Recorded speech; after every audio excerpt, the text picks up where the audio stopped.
PIS solar update. This is our day 24th day na sa ating solar setup. So as of now, no, ito na yung update sa aking tinanggal na isang panel. So tinanggal ko yung isang panel ko na 600 watts. Bali yung unang nakabit dito, naka-series na dalawang 600 watts.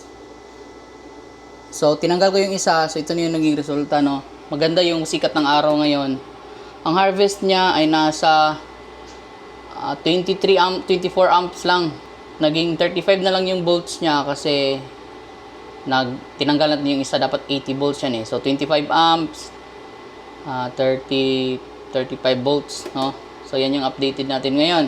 Ngayon pupunta ako sa taas, sana kayanin ko pa yung init ngayon. Kabit ulit yung isa para malaman ko kung gaano nga ba talaga ka-effective, no? Dalawa yung panel, 25 amps yung isa yung panel. Try natin ikabit ulit ko yung isa kung magiging 40 amps ba siya ngayong oras na to. So tara, punta tayo sa taas. So off ko muna to para safe.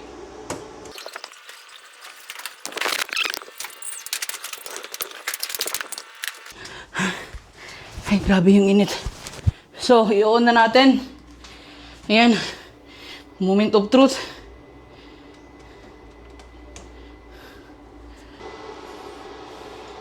Ayan, connected na. So bagong-bago pa lang talaga. Tingnan natin kung may pinagbago ba.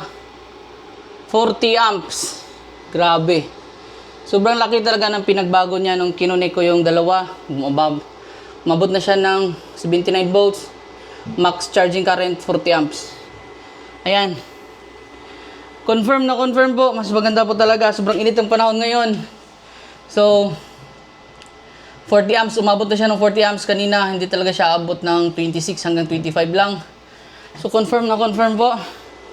Mas palakas talaga yung charging pag dalawa yung gamit mo na dalawang 600 watts. So ikakabit ko na to, hindi ko na to tatanggalin pa.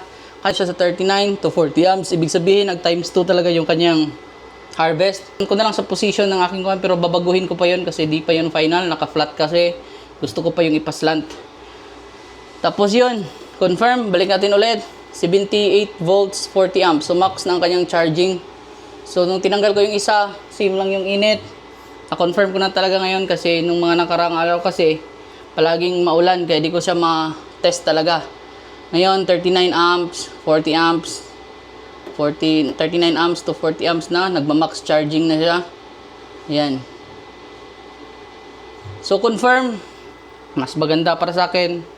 Ikakabit ko na yung dalawang panel, hindi ko na yung tatanggalin. This is Behind the Run. See you for more solar updates. Peace out.